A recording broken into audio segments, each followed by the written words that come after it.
저는 요즘 들어 문득문득 제 방 창문을 바라보는 시간이 길어졌습니다요.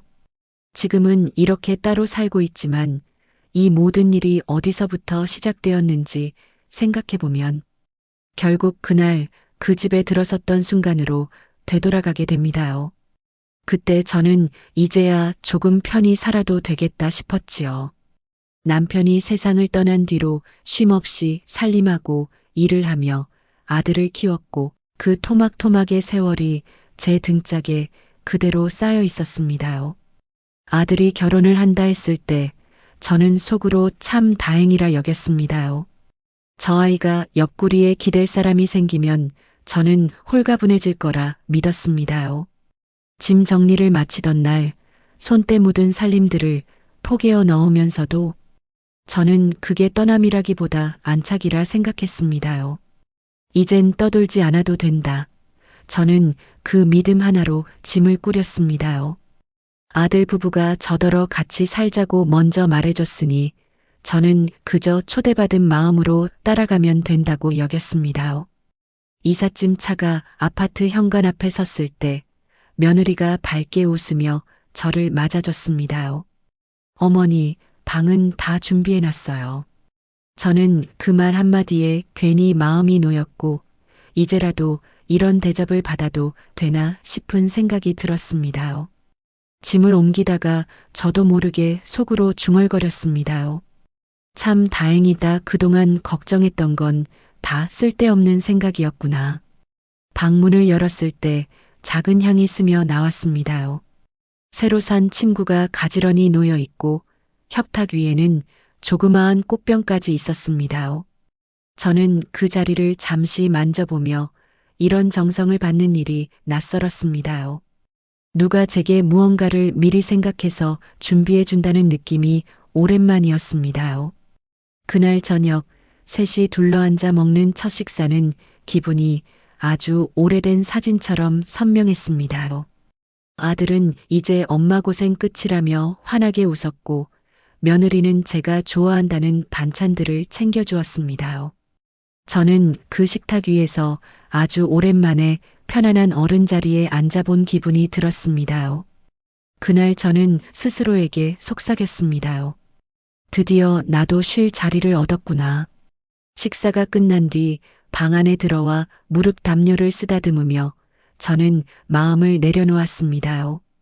그날 밤 저는 창문을 보며 오랜만에 한숨이 아니라 숨을 고르는 호흡을 했습니다요.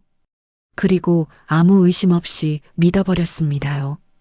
여기가 이제 제 마지막 안식처가 될 거라고요. 그때는 몰랐습니다요. 이 집이 품어준 듯 보였던 그 온기가 나중엔 저를 무너뜨리는 문턱이 될 줄 말입니다요. 요 며칠은 참 바빴습니다요. 짐을 풀고 방을 정리하고 익숙하지 않은 주방의 위치를 외우느라 정신이 없었지요. 며느리 수진이 늘 먼저 일어나 식탁을 차리는 모습을 보며 저는 새삼 젊음의 부지런함이 이런 거구나 생각했습니다요. 어머니, 이건 제가 다 해요. 쉬세요. 그 말이 참 고마웠습니다요. 하지만 이상하게 손이 허전했습니다요. 평생 밥을 차려온 사람이 갑자기 손을 뗀다는 게 그렇게 낯설 줄 몰랐습니다요. 하루는 제가 된장을 끓이려다 멈췄습니다요. 냄비를 들었더니 냉장고 안재료들이 낯선 모양으로 정리돼 있었고 양념통마다 작은 스티커가 붙어 있더군요. 이건 점심용, 이건 내일 손님용. 저는 순간 이 집 냉장고가 제 손에서 멀어졌다는 느낌을 받았습니다요. 그래도 그저 요즘 사람들은 참 철저하다 하고 웃어넘겼습니다요. 주말에 수진 친정 어머니가 오셨습니다요. 처음 뵙는 자리였는데 정갈한 차와 과일을 꺼내며 어머니라 부를게요 하시더군요. 그분의 말투는 부드러웠지만 집안 구석구석을 살피는 눈길이 예사롭지 않았습니다요. 저는 웃으며 맞장구 쳤지만 그 시선이 이상하게 제 방문 쪽에 오래 머무르는 게 마음에 남았습니다요. 며칠 뒤 아들이 퇴근 후에 말했습니다요. 엄마, 요즘 수진이 많이 힘들대. 집일은 수진이한테 맡기고 그냥 쉬세요. 그 말이 나쁘게 들린 건 아니었지만 저는 잠시 가슴이 덜컥했습니다요. 쉬라는 말이 관여하지 말라는 뜻으로 들린 건 제 탓일까요? 그날 밤 저는 이불 속에서 손끝을 꼼지락거리며 중얼거렸습니다요. 그래도 같이 사는데 손 놓고만 있을 수는 없잖아요. 그 다음 날 식탁에는 네 자리 중 제 앞만 숟가락이 빗둘게 놓여 있었습니다요. 아무도 일부러 그런 건 아니겠지만 괜히 마음이 쓰였습니다요. 밥을 다 먹고 설거지를 하려는데 수진이 제 손에서 그릇을 슬쩍 가져갔습니다요.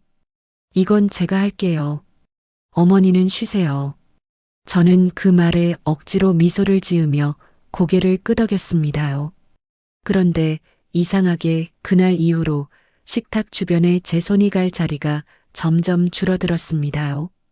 밤이 되면 거실 불빛이 멀리서 아른거렸습니다요. 아들과 수진이 대화를 나누는 소리가 희미하게 들렸는데 그 속에서 제 이름이 몇 번 나오는 걸 들은 것 같았습니다요. 하지만 저는 문을 열지 않았습니다요. 괜히 나갔다가 불편한 기색을 보이면 어쩌나 싶었거든요. 그저 가만히 앉아 다 내 생각이겠지요 하며 마음을 달랬습니다요. 그때까지만 해도 저는 정말로 그렇게 믿었습니다요. 이 집의 공기가 달라진 건 제 탓인 줄 알았습니다요. 하지만 그 작은 그림자가 앞으로 얼마나 큰 그림이 될지 그땐 아무도 몰랐습니다요. 아침에 눈을 뜨면 이미 식탁이 다 차려져 있었습니다요. 저는 처음엔 그게 참 고마웠습니다요. 그런데 어느 순간부터 제 자리는 항상 한쪽 모퍼기에 작게 놓여 있었습니다요. 숟가락도 제 것만 따로 다른 방향으로 놓여 있더군요. 누가 보기엔 사소한 차이지만 저는 그 자리에서 묘한 이질감을 느끼기 시작했습니다요. 저는 간간히 반찬 하나쯤 보탤까 싶어 주방에 서 있었습니다요. 하지만 수지는 늘 같은 말투로 저를 앞질러 움직였습니다요. 어머니, 이건 제가 할게요. 그 말이 처음엔 배려처럼 들렸지만 나중엔 손 떼세요로 들리기 시작했습니다요. 어느 날은 냉장고 문을 열자 수첩이 보였는데 거기엔 메뉴 계획표가 적혀 있더군요. 저는 조용히 냉장고 문을 닫았습니다요. 그 순간 스스로 방해꾼이 된 기분이 스쳤습니다요. 집안 손님들도 달라졌습니다요. 수진 친정 식구들이 주말마다 오갔고 저는 점점 그 식탁에서 빠지기 시작했습니다요. 어머니는 쉬세요. 피곤하시잖아요. 그 말 속에 제가 끼어들면 안 된다는 분위기가 깔려 있었습니다요. 저는 어느 순간부터 스스로 자리를 비우는 법을 배웠습니다요. 안방 문턱에서 멈춰서는 일이 점점 익숙해졌습니다요. 생활비 이야기는 한 번도 제게 오지 않았습니다요. 이 집에선 제가 그저 비용 없는 사람처럼 존재했으니까요. 하지만 제 통장에서 조금씩 빠져나가는 돈이 있다는 걸 확인했을 때 저는 잠깐 멈칫했습니다요. 무언가 잘못되었을까 싶었지만 저는 또 스스로를 다독였습니다요. 내가 이 집에 들인 돈도 있으니 쓰임이 있겠지요. 그렇게 생각하며 그냥 덮었습니다요. 언젠가부터 저는 집안에서 발소리를 줄이기 시작했습니다요. 문을 닫을 때도 조심했고 TV 소리도 낮춰 들었습니다요. 마치 제가 너무 크면 누군가 불편해질까 봐요. 그날도 거실로 나가려다 발을 멈췄습니다요. 문틈 너머에서 수진과 누군가 통화하는 소리가 들렸거든요. 방해 없이 지내려면 지금처럼 선을 지켜야죠. 저는 그 말이 꼭 저를 지나 제 어깨에 내려앉는 걸 느꼈습니다요.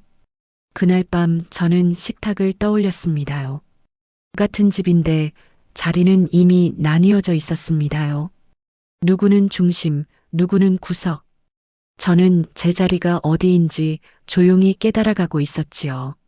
아직 상처라는 말은 스스로 붙이지 못했지만 이미 선 하나가 제 발밑을 가르고 있었습니다요. 감기 기운이 처음 찾아왔을 때 저는 대수롭지 않게 생각했습니다요.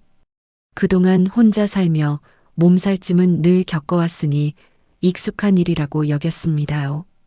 하지만 이사 와서는 처음 앓는 병이었고 저는 방 안에서 며칠을 누워 지냈습니다요.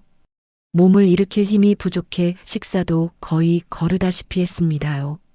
첫날은 수진이 죽을 데워 방에 가져다 주었습니다요. 하지만 그 다음 날부터는 조용했습니다요. 문소리조차 들리지 않더군요. 아들이 출근하는 소리가 들렸지만 제 방 앞에 발길이 멈춘 적은 없었습니다요. 저는 스스로 물을 마시며 약을 챙겨 삼켰습니다요. 며칠 뒤 몸이 조금 가벼워져 방을 나왔습니다요. 식탁 위에는 막 치운 흔적이 남아 있었습니다요. 그릇들은 이미 싱크대에 담겨 있고 전기밥솥 뚜껑은 텅 빈 채 열려 있었습니다요. 미묘한 냄새로 보아 금방 전까지도 누군가 식사하고 있었던 것 같았습니다요. 그러나 제자리에 놓아야 할 숟가락은 없었습니다요. 저는 잠시 식탁 끝자락에 서 있었습니다요. 내가 한 번도 여기에 없었던 사람 같구나. 그 생각이 조용히 내려앉았습니다요. 어떤 싸움도 마찰도 없었는데 제자리만 지워진 것이었습니다요. 싱크대 옆 쓰레기 봉투가 눈에 들어왔습니다요. 거기엔 포장 용기와 손님 접대 흔적들이 가득했습니다요. 며느리 친정 식구들이 다녀간 모양이었습니다요. 저는 그 흔적 속 어딘가를 한참 바라보다가 천천히 고개를 들었습니다요. 이 집의 주인은 이미 다른 쪽으로 옮겨가 있었습니다요. 그날 저녁 방으로 돌아온 저는 옷을 개키다 말고 손을 멈췄습니다요. 지금까지는 그저 불편, 어색함, 조심스러움이라 생각했지만 이제는 단어가 조금 달라졌습니다요. 제외였습니다요.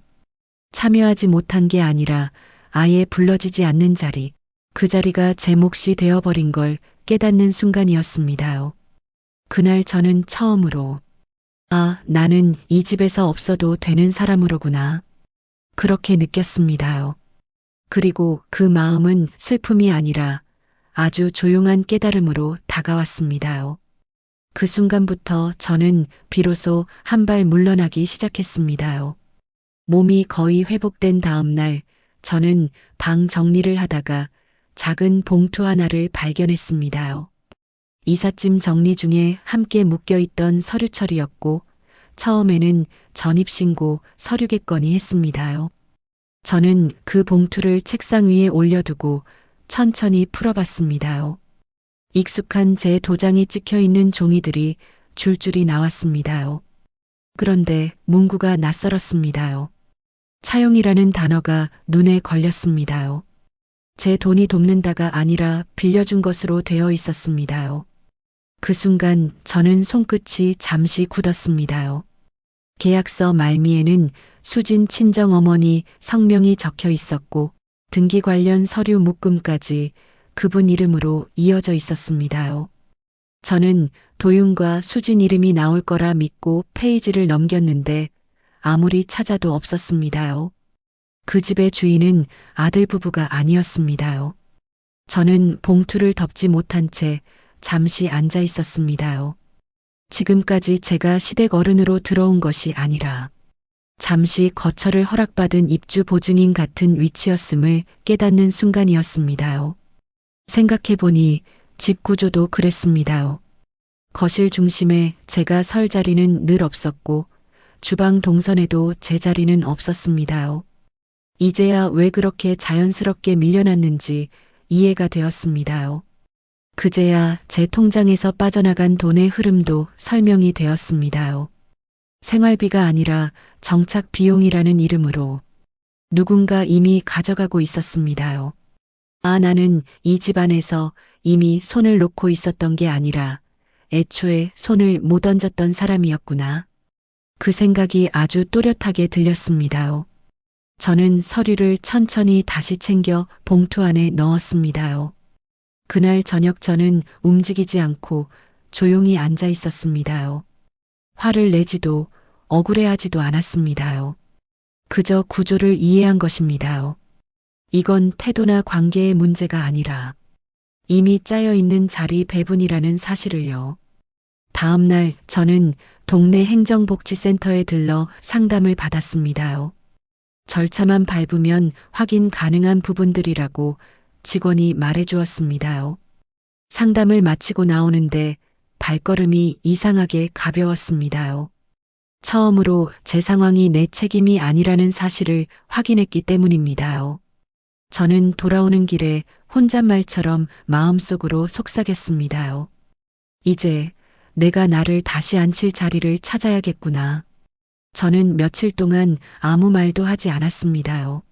확인해야 할 것들은 이미 제 손 안에 있었고 말이 아니라 증거가 먼저였기 때문입니다. 그 다음으로 제가 한 일은 가족회의를 여는 것이 아니라 먼저 공적인 절차를 밟는 것이었습니다. 제가 움직인 건 감정이 아니라 사실이었습니다. 상담을 거쳐 등기부를 발급받는 데까지는 오래 걸리지 않았습니다.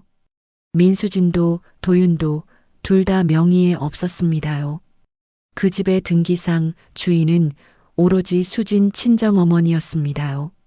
제가 그 집에 살고 있는 동안 저는 어머니도 아니고 가족도 아니고 단지 보증인이었습니다. 저는 그 종이를 손에 쥐고도 한참 동안 말없이 앉아 있었지요. 그날 저녁 저는 식탁에 조용히 앉아 있었습니다. 아들이 돌아와 제 앞에 서류를 본 순간 눈빛이 처음으로 멈췄습니다. 그제서야 그 아이도 알게 된 겁니다. 그동안 그가 믿고 있던 우리 집이라는 말이 이미 성립되지 않았다는 것을요. 수지는 의외로 흔들리지 않는 표정을 하고 있었습니다. 어머니 서명 있잖아요. 알고 하신 거 아닌가요? 그 말투엔 미안함이 아니라 계산이 남아 있었습니다. 제가 어떤 감정을 드러내길 기다리는 것처럼 보였습니다. 하지만 저는 그 순간에도 감정을 쓰지 않았습니다. 저는 조용히 말했습니다. 이건 가족 문제를 넘어선 일입니다. 그 말 한마디로 공기가 바뀌었습니다. 지금까지는 집안의 대화였지만 이 순간부터는 사적 관계가 아닌 법적 구조의 자리로 넘어갔습니다. 수진 친정어머니는 그제서야 개입했습니다. 명의를 잠시 둔 것뿐이라며 둘러댔습니다. 하지만 이미 발급된 등기부 등본과 제 통장 기록이 함께 테이블 위에 있었습니다. 말로는 흐릴 수 없는 손에 잡히는 사실이었습니다. 저는 단 한 번도 목소리를 높이지 않았습니다. 분쟁의 시작이 늘 고성이라고 생각들 하지만 이 집에서는 침묵이 칼날이 되었습니다. 제가 내지르지 않은 그 침묵이 이 집에서 처음으로 권력의 방향을 틀어버린 순간이었습니다. 아들은 아무 말도 못했습니다. 그 아이 눈에 뒤늦게 두려움이 스치고 있었습니다. 제 이야기를 예민함이라 넘기던 그 표정이 처음으로 멈췄습니다. 그제서야 저는 확신했습니다. 이건 관계 갈등이 아니라 자리의 전복이라는 것을요. 폭로 이후 며칠 동안 집안은 조용했습니다. 누구도 먼저 말을 꺼내지 않았고 다들 서로의 눈치를 살피는 분위기였습니다. 저는 더는 움직이지 않았습니다. 움직임이 아니라 멈춤이 상황을 더 정확히 드러냈기 때문입니다. 먼저 균열이 난 쪽은 수진 쪽이었습니다. 그동안 내밀하게 유지되던 연대가 서류 앞에서 흔들리기 시작했습니다. 제가 낸 문제 제기가 아니라 증거가 만든 침묵이었습니다. 며칠 뒤 수진 친정어머니가 다시 집에 왔습니다. 대화는 변명으로 시작해 타협으로 옮겨갔고 마침내 합의라는 단어가 나왔습니다. 그 사람들은 제 감정을 사과하지 않았습니다. 다만 재산이 더 이상 그들에게 머무를 수 없다는 현실만 인정했습니다. 아들은 그 자리에 앉아 있었지만 어떤 편에도 서지 못했습니다. 그 아이는 배우자를 두둔하기엔 서류가 버티고 있었고 어머니를 감싸기엔 그동안의 방관이 너무 길었습니다. 그래서 결국 그는 침묵을 선택했습니다. 그 침묵이 사실상 선택이 되었습니다요. 합의서 작성 절차가 시작되자 상황은 빠르게 흘렀습니다요. 제가 낸 서류들이 기관을 거치는 동안 그 집 구조는 조용히 뒤집혔습니다요. 그동안 저는 한 번도 방을 나서 언성을 높인 적이 없었지만 이 집의 판도는 움직였습니다요. 이 과정에서 저는 알게 되었습니다요. 갈라지는 건 감정이 아니라 경계라는 것을요. 사람이 아니라 선이 달라지면 관계는 다른 모양이 된다는 것을요. 결국 수지는 집을 떠났습니다요. 떠나는 날에도 사과는 없었습니다요. 하지만 사과보다 더 확실한 것이 있었습니다요. 제자리가 다시 빈자리가 아닌 존재 자리로 돌아왔다는 사실이었습니다요. 아들은 남아 있었지만 멀찍이 서 있었습니다요. 그 아이도 이제야 알게 된 것입니다요. 사람을 잃는 게 아니라 가려는 쪽과 남는 쪽의 위치가 달라진다는 것을요. 합의가 마무리되고 난 뒤 저는 천천히 짐을 옮겼습니다요. 새로 얻은 방은 크지 않았지만 문을 열면 제 공기와 제 냄새가 먼저 맞아주는 곳이었습니다요. 식탁은 작았지만 제 자리만큼은 또렷했습니다요. 누구 눈치를 보지 않아도 되는 의자 하나, 그게 이렇게 큰 자유인지 미처 몰랐습니다요. 아침마다 저는 제 속도대로 물을 끓이고 반찬을 덜어놓습니다요. 숟가락을 어디에 둘지도 제가 정하고 밥을 먼저 먹을지 국을 먼저 떠먹을지도 제가 정합니다요. 이 작은 결정들이 제 삶의 주인 자리를 다시 확인시켜 줍니다요. 예전 같으면 별것 아닌 행동이었겠지만 지금은 제 존재를 확실히 붙들어주는 의식과도 같았습니다요. 시장에서 장을 볼 때면 상인들이 혼자 사세요? 하고 물어봅니다요. 저는 웃으며 예, 이젠 제자리에서 삽니다요 하고 대답합니다요. 그 말을 할 때마다 저는 묘하게 어깨가 펴집니다요. 누구의 집살이가 아니라 제 삶을 제가 책임지는 길 위에 있다는 증거 같았습니다요. 아들은 가끔 제게 들릅니다요. 말수가 줄었고 예전과 같은 기대도 없습니다요. 저는 이제 그 아이에게 서운하지도 않습니다요. 그 아이가 어떤 역할을 해주길 바라는 순간이 끝났기 때문입니다요. 이제는 엄마가 아니라 제 삶의 주인으로 서 있게 되었으니까요. 밤이 되면 조용히 식탁을 정리하고 의자를 제자리에 밀어둡니다요. 그 동작 하나에도 잔잔한 만족이 깃듭니다요. 예전엔 식탁 끝에 앉아있던 제 그림자가 늘 작았는데 이젠 제 방 안에서 제 크기로 머물러 있습니다요. 저는 비로소 알게 되었습니다요. 제가 굶주렸던 건 밥이 아니라 자리였다는 걸요. 존엄이 사라지면 사람은 먹고 있어도 굶는 것 같다는 걸요. 그리고 누군가가 주지 않아도 저는 스스로 제 자리를 만들 수 있다는 걸요. 그래서 오늘도 저는 식탁에 숟가락을 올려놓으며 마음속으로 말합니다요. 여기, 이 자리는 이제 저의 자리입니다요. 누구에게 빼앗긴 적이 있었어도 다시 찾아온 자리, 마침내 제 이름을 되찾은 자리입니다요.